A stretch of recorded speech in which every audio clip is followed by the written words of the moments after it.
I have clicked record. Thank you, Dominic, for the reminder. And so it's awesome for everyone to join us. I'm pretty stoked for this conversation. So I've got a couple of questions to kind of get us into the flow of this, and then we'll take a break and take questions. So I thought a really good place to start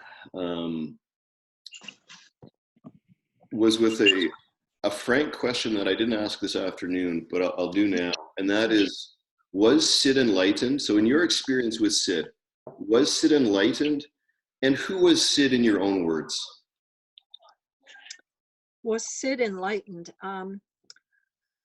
Yes, I believe that he, when I first, met Sid, the first conversation, as I say, I was, I guess what you might call a spiritual seeker. When I was quite young, I thought, especially the things I went through, oh God, there has to be more than this. Ja, vill inte veta. Okay, one sec. Hold that, Linda. Can we get everyone to mute themselves as they come on, please? Let's get Roger. Hold on. Any? Michael, you may be able to do it. Yeah, I got it, Dominic. Thank you. I'm just seeing that now. And George. Okay, good. Yeah, thank you, Kathy, as well. All right, Linda, go ahead. Okay, so I was, reading things, and I remember a long time ago in maybe 1970 or something, our local community college had a course, and it was on, not enlightenment exactly, but I can't even remember how they billed it, but I went to this and we had a quiet time of meditation, and they talked about, oh yes, I think it was about astral travel. They went into some of that stuff, which I found was a bit freaky. But that I think set me on the track that, hey, there's something more than, what we see on television. So I started to read books, and then I just, I was mesmerized, and I just gathered, dozens of books and read about, pretty soon I was reading about enlightenment and this enlightened people and the master and the masters of the Far East. I studied their teachings, and this is a set of books. And so, and what they taught and about this whole thing. So when I met Sid, within a few minutes, we talked, and he said he'd have this experience, and he described it, and it just sort of connected with everything I'd read about enlightenment, what kind of experience it was, how these people were. And I just totally, absolutely accepted that he was an enlightened man. And I know as more and more people came, or people would listen to him, they say, well, this occurred quite often. How do you know he's enlightened? Like, how do you know? It's like, how do you know? How can you tell that? As I was saying, I knew Eckhart Tolle also, and was at his first meetings for several years and talked with them personally and so on. How do you know they're enlightened? Because these people, Sid, talking to him was like talking to no one else you've ever talked to. Just being around them, there's like, vibration is sort of a, I don't know, maybe trippy word, but there's just an atmosphere about them. And it's something you can't put in words. It's just like if you say, oh, this mother, she's so wonderful, love is just emanating from her for her child. Like, how do you explain that? You can't really. And it's like, and I'd gone to all kinds of, talks and heard people and, and talking about enlightenment. And it's like, I just knew. I never for a second to this day have doubted that he had that very powerful. And the other thing is, everything I was reading about this was Sid. So. Nice, Linda. Thank you. That's a good start. Who was the man that you got to know? We all know the story of grade 9 educated welder, never read a book in his life. The myth, I call it. Yes. So you maybe talk a little bit about the myth of the enlightened man, or the myth behind the enlightened man. Oh, what was Sid like? Yeah. Just as kind of a person, a friend. He was extremely intelligent, and I was saying, I was talking to someone whose dad was from Scotland, and they said, well, he was all grade 9, you know, welder. He only had grade 9, but in those days, a person in Scotland, which I don't know, there's a book now about their educational system, that it was the best in the world, that his grade 9 was like our, I don't know, grade 12 here in BC, or maybe some university. He was very intelligent. There was nothing about Sid you thought, oh, this guy's didn't have a, you know, he's off the farm or something. He's very intellectually brilliant, not educated, you know, so he wasn't like, you know, quoting Goethe or something, but, and the one thing about him, I think is the most pronounced, I would say, is his sense of humor. He had an incredible, amazing sense of humor. And just in everyday life, if you're around him or doing something together, you know, a few of us, and also in the sense of a personal sense from, you know, like consciousness and so on, he would be talking maybe about something, you know, he had learned or he was doing, and maybe he was, you know, going along doing something, and suddenly he has an experience and realizes, oh my God, you know, why am I doing that? And he would laugh, you know, he could laugh about this and laugh at his own foibles and other people's. And he just had the world's most sort of highly developed sense of humor, because it's like he saw, you know, he saw everything. And I think with no ego and attachment and all that, he could see the humor in everything. What else? He was a martial arts. I didn't know this for a long time until one day, I think I talked in my book. We're all sitting around in his living room and something comes up and he jumps up, flips onto his fingertips, literally, and goes like this across, walks across the room on the carpet on his fingertips. And I'm just like, huh? And I'm not sure if he had a black belt or not, but he was, had taken martial arts. What else?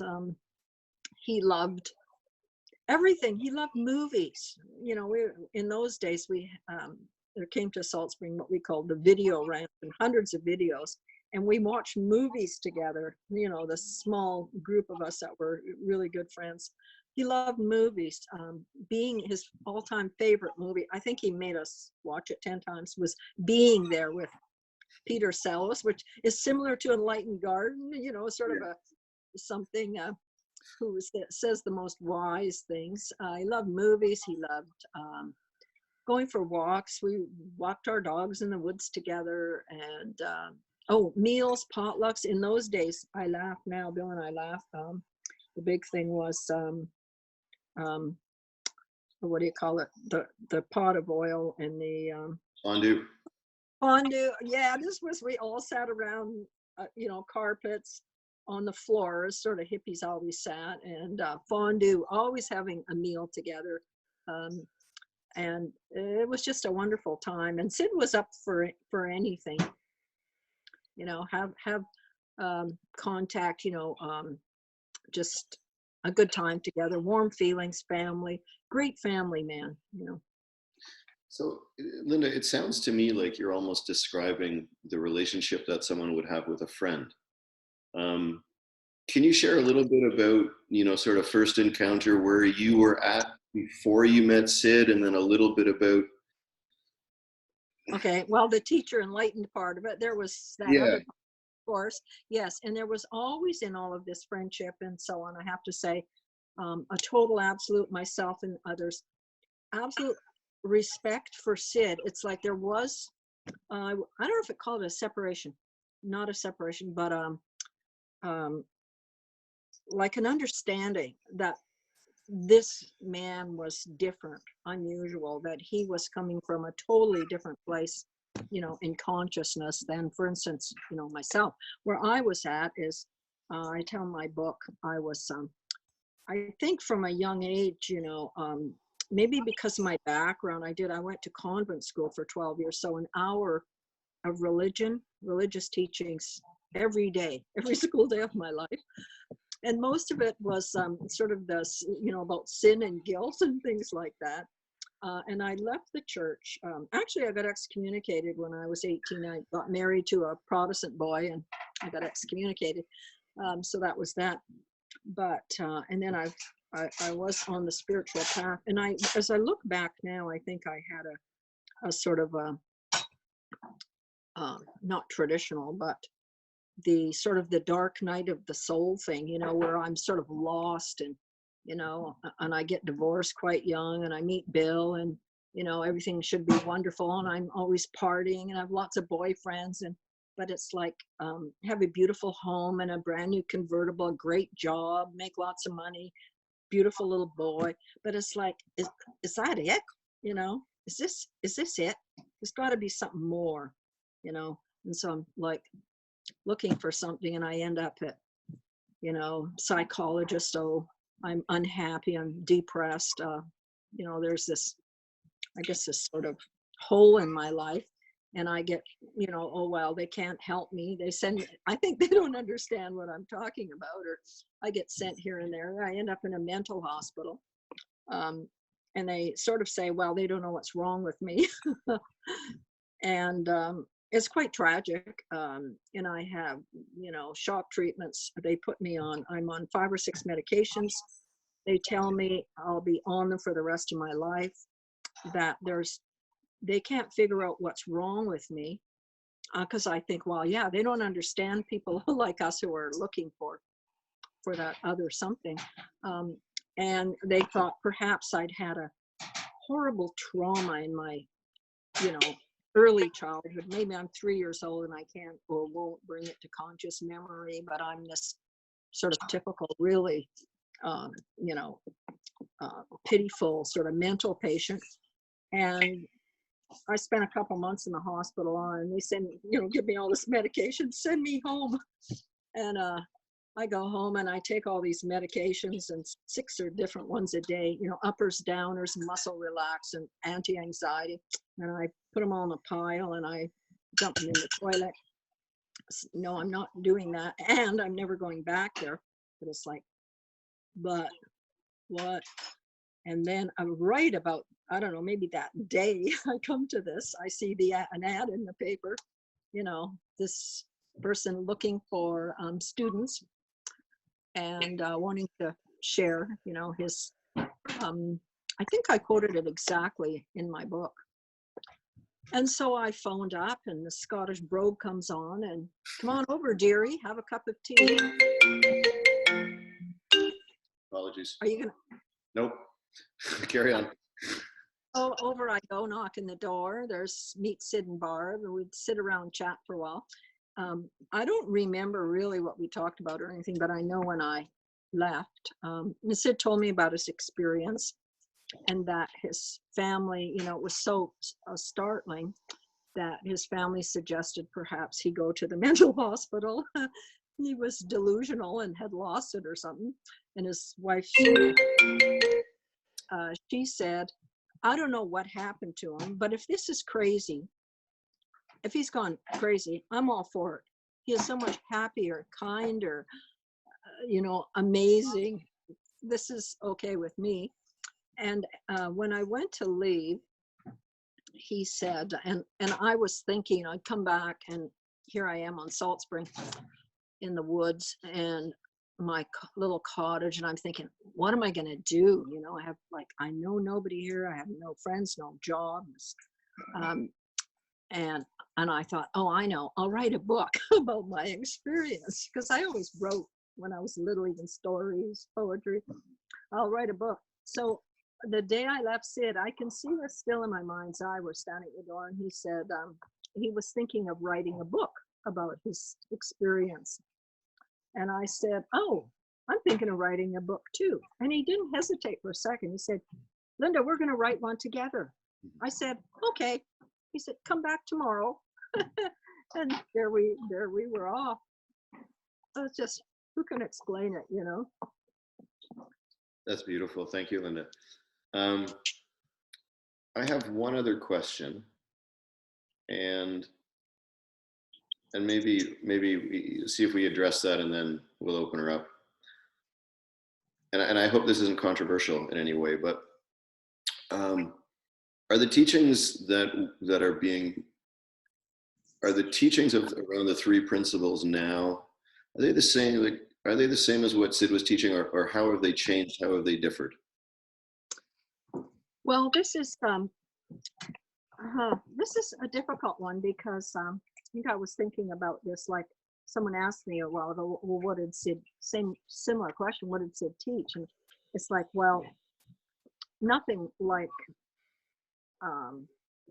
Well, as I thought about it, I thought, what did Sid teach? Well, what he taught me, and I thought this is interesting because if I go out there and I say of my books or whatever, here's what Sid taught. You absolutely can't do that because what I wrote down was what Sydney Banks taught, and then after it in brackets I put me because he was teaching me certain things. 5 years later, he's teaching something else. His teaching evolved. Psychologists come, he's teaching principles, and I think at every step or era or whatever that the teachings changed. I feel that like when I left his teachings and the group and so on in about 1979, so it is that almost 40 years ago, and I never really I went once. Bill and I went to a talk Sid gave maybe in the 90s in Vancouver, so we hadn't heard him speaking or teaching for probably 15 years. We went to this talk and then that was it. So I never heard any of the as it evolved, the principles. I wasn't around for that. So when Jack Pransky read Island of Knowledge and called me up, hey, we have to publish this book. This is after 40 years, like, oh my goodness, oh, okay. And it's like what did Sid teach? And I think, well, this is and it's controversial because of course in the book there's no principles. So the first thing is people would always say to me, well, they'd read the book, where are the principles? Well, there weren't any. And so I think some people are very attached to that because it's what they studied and so finally I went on, I thought I got to see what's going on in this 3P world. And so I went online and there was Sid giving a talk in Hawaii, I think one of his last talks before his passing. And I listened to him for a while and I thought, and then I sort of had this strange experience. I thought, oh, what's happening? I thought, I'm thinking. Like I'm just sitting here listening and thinking and trying really hard to get what he's saying, and it's sort of intellectual. It's making me think. It's very deep. He's come from a very deep place, but it's making me think. And Bill and I recently talked about this because when Sid was teaching us in the early days, it was like the opposite. You'd go in there, to be with him. And you're thinking, oh, I love this. I want help. He's so brilliant. Something about the past, or can I have help with this, or I have a problem. And then you sit there and listen to him. And the exact opposite happened. What happened is it's like your mind went blank. You never sat there thinking about what he was saying. You were just mesmerized. It was so direct. It was so just coming from somewhere, like he said. He didn't know where, just the universe just coming through him, not from him, but through him.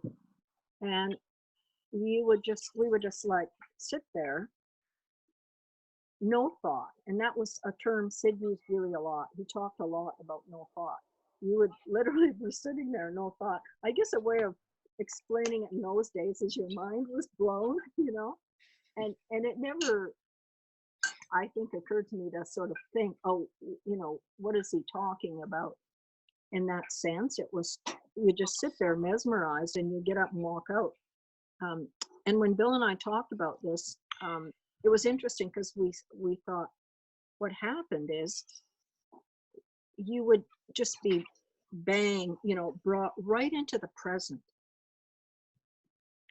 And you'd walk out of there, go home, and you were totally in the present moment. And in those days, we didn't think of it in that sense, but today we realize that that's what was happening. You know, and you'd go around for hours, sometimes maybe days, sometimes lucky that something very powerful had happened, and walk around for weeks in this, oh, you know, everything, my consciousness has changed. Everything I look at, this job I didn't like, suddenly it's okay, you know, my partner, you know, and it's, you're coming from a different consciousness. And what happened? Who knows? What did you hear? Who knows? It's just there you were, open, no thought. And it was very powerful. I don't really resonate, you know, as when the books came out and I met more people and so on, and I began to read, like listen to more three principles. It's just, and I think for obviously lots of people that really works, but I think for myself, having had that experience with Sid, my personal experience, to me, it's such a different thing that I just can't relate to it. I don't know. Does that make sense? Yeah, I see some nodding going on screen. That's awesome, Linda. Do we want to open it up for questions? Let's just look at the screen and see nodding. Yes, Okay. no? I'm nodding. Linda's nodding. Okay. Well, Linda's in charge, so. Oh, I am? Oh, okay. Well, why not? Someone has to be.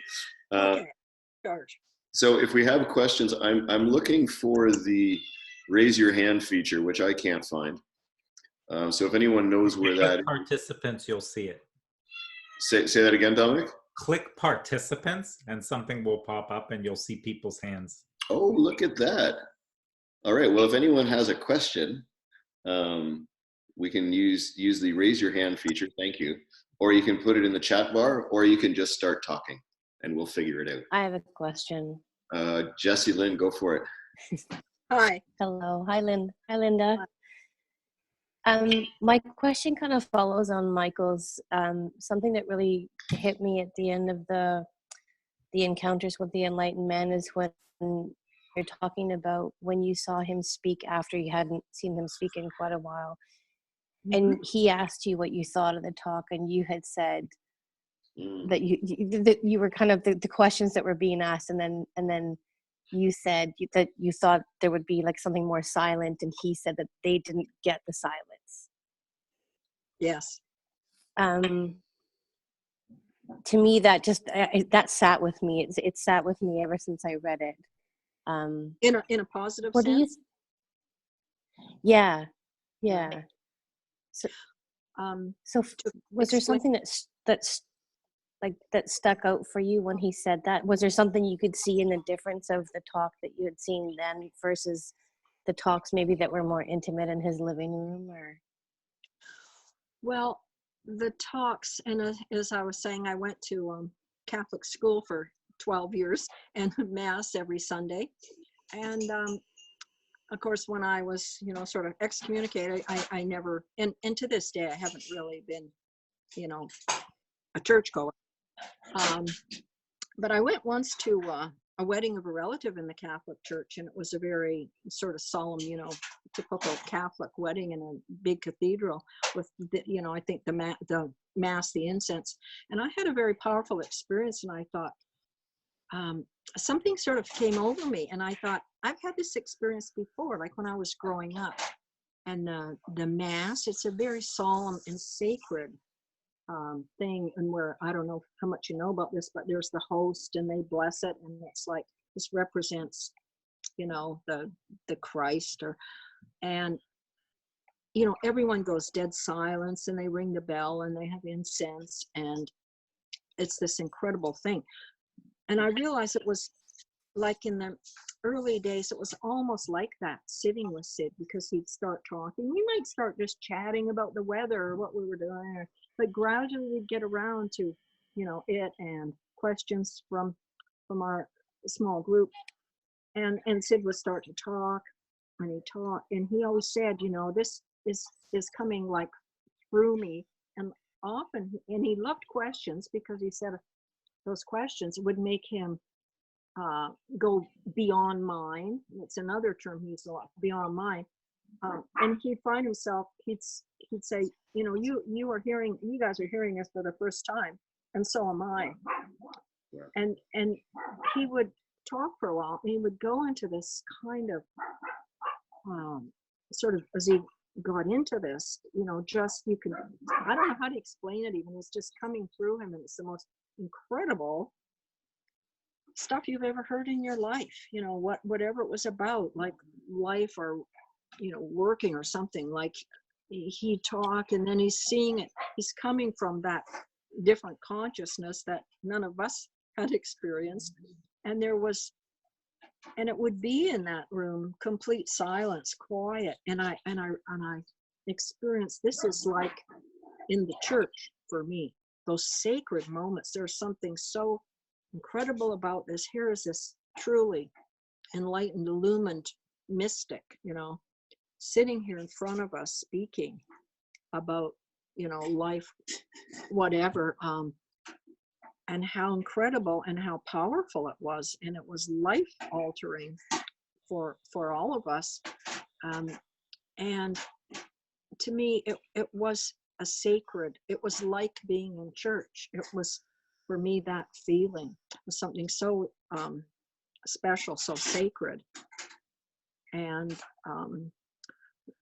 of course, this, when we had that conversation, it might have been 20 years later, and he, you know, he had come over and said, hey, I'm having this big talk in Vancouver, I really like you guys to come. And we hadn't been to a talk or his teachings for, you know, 15, 20 years. So we went over, and afterwards, for the whole weekend, and on the Monday, he was early in the morning, he was here for a cup of tea. Just, what did you think? And I said, of course, at this point, I'm not really his student anymore. Yeah. And we have a different relationship, so I can say, you know, what I thought. And it's like, and I said, oh, I remember when I said, it's not for me, you know, it wasn't for me. And I remember what he said exactly was, how would you like it to have been? And I said, more sacred and more silent, because even when he went in those early days, say to a hall to give a talk, and in the early days, he would go into that space. He would come in, sit down, quiet, and you could see him, you know, being quiet and sort of focusing. He'd begin to speak, and he loved questions, and he'd speak for a while. He'd ask for questions, and I could see, I think, from the hundreds, literally hundreds of times that I sat there listening to him, that him going into that incredible space where his voice gets quiet, and the room would be, or hall, whatever, just go silent. It was so an amazing experience. And out of that would come these incredible teachings. And to me, that's always sacred, like that, to be around someone like this, from coming from that kind of consciousness, that it was so special, so sacred. And when he said, how would you like it to be? And I said, you know, more sacred, more silence. Because in those talks, he would get to a certain place where it's almost like there's nothing more to say. And I can't explain it even. It was so deep, so beautiful. And he would just go silent. And we would all be silent, just sitting there, I guess, minds blown. It's like so amazing. And when I said this to him, I would like it, you know, I miss that silence. And that's what he said. He said, they don't understand that silence. Is that good for you, Jessie Lynn? Just one little added. Do you think that them not understanding the silence maybe comes from it kind of being a larger group, or just something, I don't know, maybe I don't have a question. Partly it's that when I was saying this, I was thinking, yes, larger groups, you know, so there's 100 people instead of, like at his home, the first years, it was always at his home, his living room, there's maybe 8, 10, 12 people. And then, you know, it's larger and larger. So of course it's different from that way. And I'm just, as we're talking, I'm thinking that, yeah, of course it's going to be different. And the other thing I think is when psychologists came along and the teachings changed and got more psychological. And for various reasons, he didn't, like in the beginning, he would use words, Christ consciousness, and talk about the consciousness and God, what was God, not the old gent, sitting on the cloud, not that guy, Yeah. What it was and the energy and how he experienced it and all of that. And that changed as things became, like I was there when the three principles sort of evolved and he was challenged. You have no structure. Yeah. There's no structure here. You just talk, and if someone's lucky, they hear, and if they aren't, they don't. This is too, I don't know, flaky maybe. And it's like, okay, you want principles. And he was a very brilliant, intelligent guy. It's like, okay, I'll sort this into principles, which he did. And I think as that happened and it got more psychological, then there was, and it became sort of, now he's speaking to people, universities, all of this, and no, they don't want to hear about, God and Christ and all of that. So he just, changed it. So it just evolved into, I think, not better or worse, but just the evolution of, because like he said, what he's saying in the beginning, this can't go out and help the world, because as soon as people hear, like, oh, you're talking about God, well, I'm out of here. Cool. So Thank you. Good, I Jess. appreciate that. All right, we got Dominic, and then a question from Lynn, and then Catherine. Did you have a question as well there? Okay. Oh, you just put your hand up. All right, cool.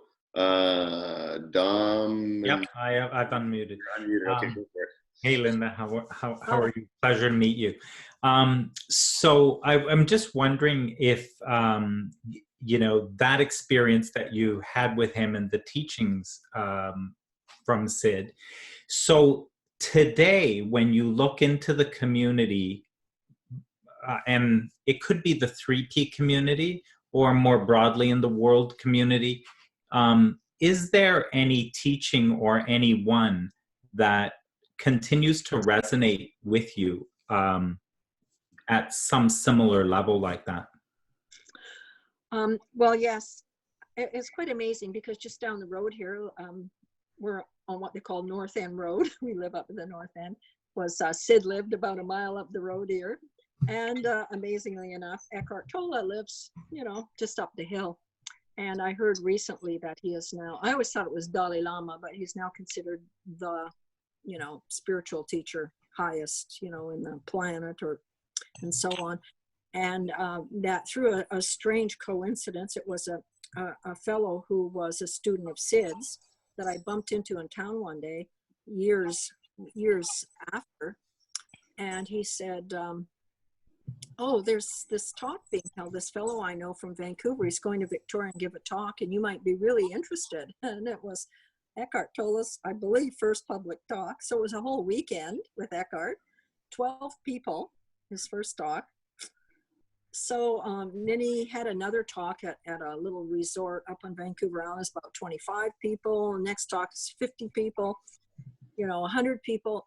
This went on for a couple of years, and finally he spoke at a high school gym in Parksville or someplace, and there's like a couple of hundred people. Next talk, he's in Vancouver at the Coliseum, 3,000 people. But we were so fortunate, so that I did have the opportunity to chat with Eckhart and things like that.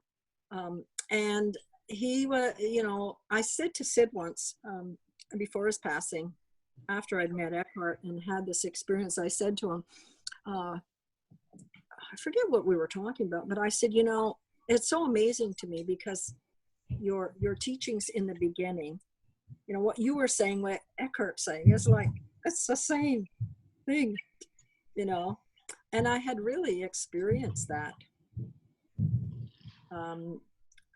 And another thing I've read a lot, is the teachings of Joel Goldsmith. And Sid read those also.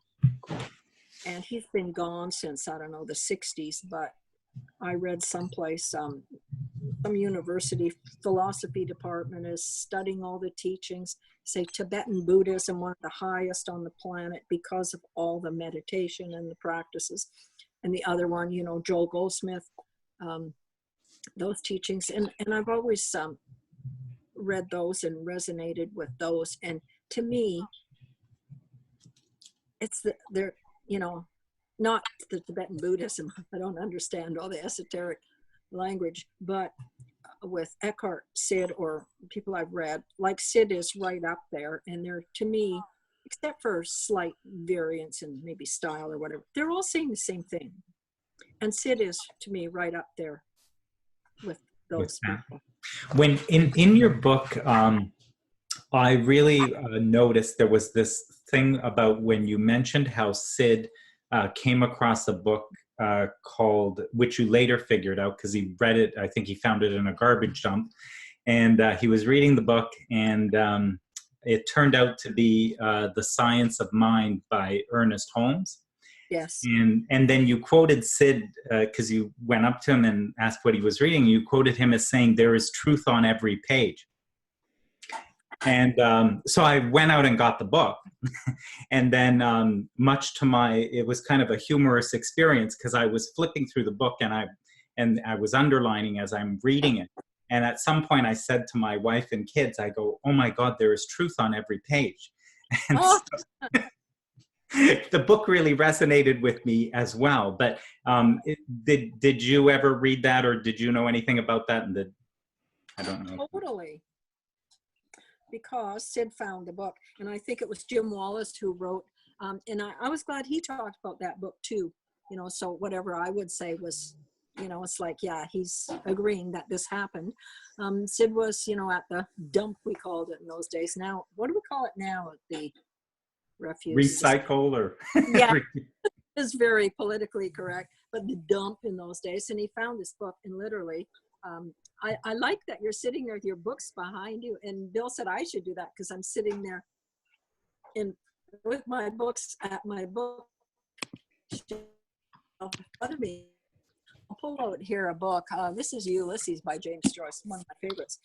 So Sid showed up with this book. Now the cover's gone, and all these front pages are gone, and there's just a bunch of torn stuff here. This back cover's gone, same thing in the back. Flip through there, all the pages are like curled up.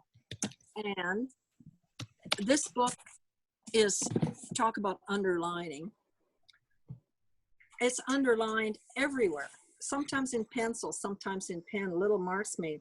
I had this very powerful feeling that someone had sat for 40 years, their whole entire adult lifetime, pouring through this book, seeking, searching, pouring through this book. Well, Sid found this book, picked it up because it, I don't know, looked unusual. And it was like, he told, I don't remember hearing this, but Jim Wallace, this is the book I've been looking for my whole life. And he was so into it. And I thought, oh, I got to get this book. So I went down to our bookstore, and it's like they never heard of it. They couldn't, you know, find it or something. So then I go to the city and go in the, you know, biggest bookstore. And yes, they can get it from England. And then this is $70 or something. I pay like $45 to have it shipped from England. And I get, you know, the hardcover, big, it's big, Science of Mind. Yeah. And, you know, I'm pouring through it. And I give it real quickly to Sid. And it took me, I don't know, I'd say about 30 years to get it back. And he kept it, and he just, you know, it was like his Bible. And I think that helped him, because when I was sort of listing, it's like, well, what did Sid teach? Like me. And someone said a while ago, it's like, oh, you were so lucky, you know, like they'd like to be there in those early days, just a few students. And I said, no, you wouldn't. And there's, what was the teaching? How is it different? It's like, it's very personal. So it's like, none of us got away with anything. You know, and I wrote the list of what did he teach us. He talked a lot about trips. It's like, hey, Joe, you're doing a trip. Or like that Bob, every time I'm speaking and I get to that deep, deep space, do you notice Bob falls asleep? You know, he's just doing a trip. This is his way of closing off and hiding from the truth and blah, blah. So he was ruthless, you know, telling, okay, Linda, here's your trips. Okay, Bill, here's your trips. It's like, no, I don't want to know. I want the truth, the beautiful truth, you know, about, I don't know, levels of consciousness and things like that. I don't want to hear about how, like I say, he told someone, you know, well, what should I do about my conscience? You know, what's my next step? Go home and clean your house. take care of this. Was Sid, you know, like the sort of the unvarnished, you know, but yeah, it was. Where was I going with this? Just. It started with the science of mind, and as you were telling as you were telling the story, I thought one day somebody's going to find my book, and it is so underlined and highlighted that they're going to say, "What the hell was this guy doing with it?" Yeah, but I think, you know, that's okay on a personal level. You know, you've got 6 students or something, or 10 students, but on and of course, like with Sid, seeing, well, what happens to people, you know. Like in my case, and others too, people that, you know, guys could never work or something. Suddenly, you know, they got a business and they're, you know, and all kinds of things, almost like, and physical things, almost like you would have to call them miracles, you know, and that can't happen. I mean, you can do that with 5 or 10 people, but it started to get crazy. And within a few years, I mean, he had no peace. The phone rang all day long. And people in and out. Sid, you know, I had a fight with my wife. Oh, Sid, I got fired again. Oh, what should I do? Or you couldn't do that. And so I think what happened with the science of mind is it because he understood it like that. I mean, you know, I read it, and it's deep also, you know, and I know I intellectually can understand some of these concepts, but I've not like realized them like Sid. He would read them, and, you know, he like he knew what this was. And I think in order for it, and what Sid wanted really was for this, it's like, this is so incredible. And it changed him so radically, his family, myself, the others around. This is so important, you know, for like the world, for people. This is so important for this to get out. How do I get this out? And I think that was a way. And then when psychologists came, and he found ways to make this more maybe palatable, or more not mainstream in a negative way, or dumb it down, but just you know, because you can't do that with, say, tens of thousands of people where you're telling them to get a job or change the diapers, you know. So I think that helped him articulate it in a different way that was maybe more sophisticated and get out there, you know, in the world. But he loved that book. And one of our dear friends, Young, passed away at 50 in 2003, I think it was. And before he passed, strange enough, Sid gave him that book to read. And after he passed away, Brian's wife found it in his things, and there's my name in it, you know, and gave it to me. This must be yours. And it's like, oh, I have not seen this book for, you know, 30 years. But it was, as Sid said, it was his Bible, and it was. Interesting. Thank you. Yeah. Awesome. Catherine, let's get you going, and then Lynn, I'll get to your question, Lynn, I promise. Catherine, go ahead. Oh, hold on, Catherine. There you go. You want to speak again, Catherine? There you go. Sure. I just said thank you, Linda, for being here with us. This is such a treat. And thank you for your books. I've read all of them. And I have to say, I'd found Joel Goldsmith before I heard of Sid. And for me, it was that was something that moved me into being more open to Sid when I heard him speak. And when I read your books, they resonated for me much more than any of the more contemporary Three Principles books that I read. So thank you for that. I appreciated them a lot and really got a lot out of what you shared in those books. And also, and they related more to some of the old tapes that I've heard of Sid talking. So I'm one of the people who really, when I heard the old tapes and read your books, they really clicked for me and helped me. But anyway, so thank you for that. But my question for you is, when you left and were on your own and were no longer a student of Sid's, if you had to share with someone what you took away, what would you say that was that you now had as a result of being Sid's student that you didn't have prior to meeting him? Okay. Something has just come up on there and I looked and I see is it 4:50? Has this been 50 minutes? Oh my goodness. Already. Yeah. Okay. So I'll try to be quick. What happened was, it's just like, you know, what can you say? Life changing, you know, met Sid and it's like, hang around with him for a while and, you know, hear these things. And it's like, oh, the whole world looks different. You have a different understanding about life, how it works, everything. And so it's like, oh, okay. It's like you went and met somebody and, you know, you're in the forest and you meet a little genie and he said, here, I have the secret of life, and hands you a stone, you know, carry this with you. It was like, you know, just, I didn't need, I mean, I still, you know, read spiritual things because I find it just not comforting, isn't, but for inspiration, you know, because I love that type of thing. But I'm not searching anymore. Like, it's not searching. And I just met Sid, bang. Like, I spoke to a local woman recently and I asked her, I said, I'm writing this book and about Sid. And she was an early student who had left really early on because she said, oh, I couldn't stand all these people in crazy group and things happen. But she said, and she's a very successful business person, raised a wonderful family and well-known in the community and totally respected and very active in the church. I think it's United Anglican, one of the churches.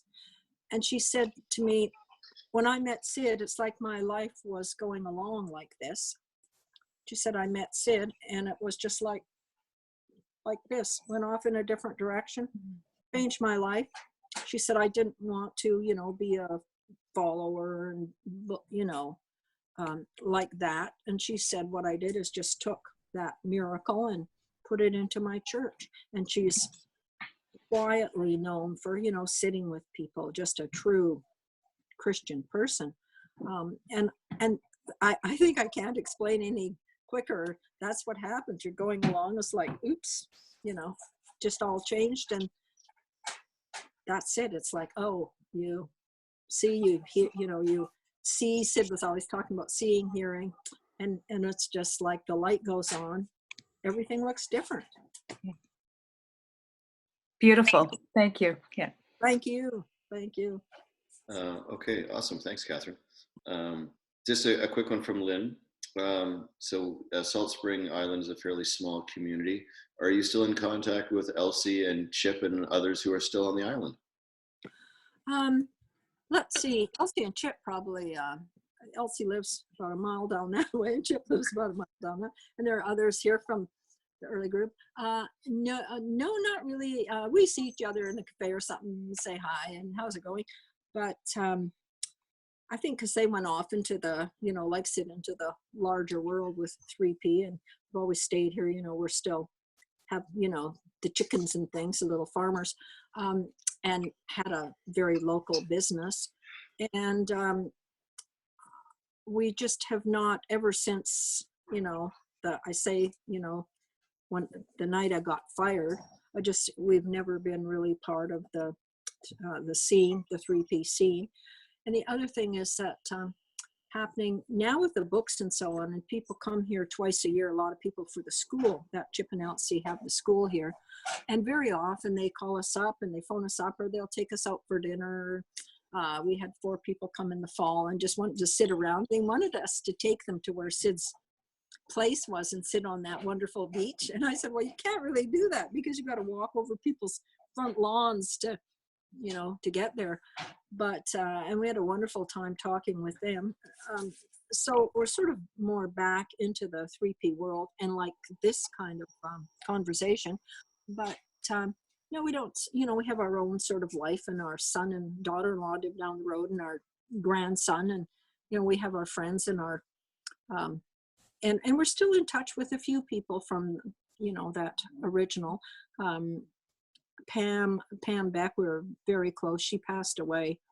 And I always say, of all the people, and Sid said this too, who heard Sid, Pam, like right away, it's like, my God, she just got it, you know, and was, you know, I guess the first teacher, Sid sent us out to the church. We would go to the church basement every Friday, and Sid had asked Pam to do that. And she was a teacher by trade, I guess you'd call it.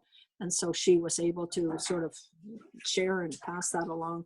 But, and she sadly passed away a few years ago. And so we still, you know, and people pop in to visit. So we're still in touch that way with some of the early people from the early days. It's like we shared something so incredible, you know. Okay, that's done. Okay, do we have any other questions, anyone? I know Monique, oh, you were there. I know you were talking about a question that you had, but no, not there. Hi. There she is. Where's my, here, let me go back on screen. Hang on. I don't mean to put you on the spot there, Monique. No, that's okay. I mean, I was loving listening to everybody's question. Let's see what I wanted to, well, yeah, I'll ask, but I don't know if she knows the answer. How come I don't see her? Okay. I was wondering if, like did Sid's children follow the 3Ps? I was just curious if you know that, because I don't see any information anywhere about them and if they sort of have followed that way. Well, it's hard to say, like yes and no. I don't know his daughter really well. I haven't really seen her for many, many years. And she has children. I believe she is a nurse, went into nursing. But I am very close with Dave Banks, Sid's oldest child, his son. And we go back and forth, you know, on the phone or emails. And he pops in to visit. He's in Alberta now. And it was interesting when, you know, when the books were being republished and we were talking, and he's so beautiful. He said he remembered, you know, as a kid coming home from school, and he said, I was always hanging around their place. And he said he looks upon Bill and I sort of like his auntie and uncle. And he's a wonderful young man. He is not really involved in the 3P world. He teaches, but not 3P. But he is, and I think Sid really wanted him to, you know, go into the teaching. And I think he did get involved, and he said he flew around for a while in a 3P suit, and, you know, but he didn't really feel called to do that. But yet he is a very unusual person. It's like he has it without, you know, talking about it or, you know, professionally teaching it, or it's just like he's living it. And that's what Sid told us, those of us in the beginning. He didn't, you know, say to be teaching, because what happened is we all had a tendency, I think, to the minute you caught something, you'd go and tell your next door neighbor and your best friend and your sister, you know, hey, guess what? You know, and he said, that's not good to do that. And recently someone said to me, well, it's one of the things in 3P world is we seem to always be trying to teach each other, you know. And Sid told us in the beginning, he said he didn't want us to do that. He said it's like playing God. It's like, oh, I got it, now I'm gonna go and give it to someone else, you know. And what he said to us was, go live it. That's what I want you to do. I want you to live it. Like Jim Wallace. Sid was so, when Jim, who had, you know, sort of just thrown away his whole career, the whole thing, disenchanted, went back to law. And Sid said to me once, imagine someone like Jim with his consciousness, and there he is in a courtroom, right? He was a prosecutor for the city of Vancouver. There he is in a courtroom, you know, expressing this. Like, how does that help people? How is that an amazing thing to be doing? Pam and Jim Beck, school teachers, right? So there you are, these children, and coming to them with this amazing secret gift consciousness to share. And that's what he's, and myself, people always said, oh, Sid is so proud of you in business. And well, someone said once, he's so proud of you, you know, with my business. And he says, you're so practical. And I laughed and laughed, thought, oh, is that a compliment? I'm not sure. I'm practical. But that's what he said, live it, you know, don't run around talking about it, just live it. And to get back what you said, like Dave Banks, he's just an amazing person. And I told him recently, you're emailing back and forth, and I said, oh, it's spring's coming, the daffodils. And he goes into this whole almost soliloquy about the spring and the daffodils. And I said, my God, you're like Wordsworth, you're a poet. You've got to write. You've got to write. And I'm always trying to talk him into writing. He's an amazing person without it being kind of organized or, you know, anything like that. That consciousness is there. Okay. Excuse me. Thank you. Okay. This is great. You know, it's the top of the hour. Linda and I chatted for a while. I can just sit here for the rest of the evening, but on, you know, maybe, you know, the Go Live It is a really good place to wrap up for the evening. That's what they would wrap it up. Yeah, that's kind of how it felt there. It was like, yeah, okay, that's good. Quit So, talking. Go live it. yeah, let's all, I'll if you can, why don't we unmute ourselves? We can all say goodbye and use whatever time is left in our days to go and live it. Thank you so you much. very much, Thank you. Linda. Thank you. Thank you, Linda. Thank you, Linda. Thank you Oh, hold all. on, before we go. So Linda, obviously, thank you very much for accepting an email out of the blue from some guy you don't know. That was very cool. Silas, big love for helping with the technical stuff in the background. And, you know, Dominic, just because you reminded me to record. So, and everyone else, thank you for being here. And Michael, thank yes. you so much for Oh, you know, just allowing me to. It's so amazing after all these years to speak with people like you who are, you know, open and brilliant, and just to share some of this. It just, thank you all so much. It just warms my heart. we're all so great. Thank you. It was such a pleasure. Yeah. Okay. So I will. I'll get the recording up on the book club page. And good night, everyone. Thank you so much. Have a wonderful Good night, guys. You all. Have a great night. Bye. Go live it. Much. Bye bye.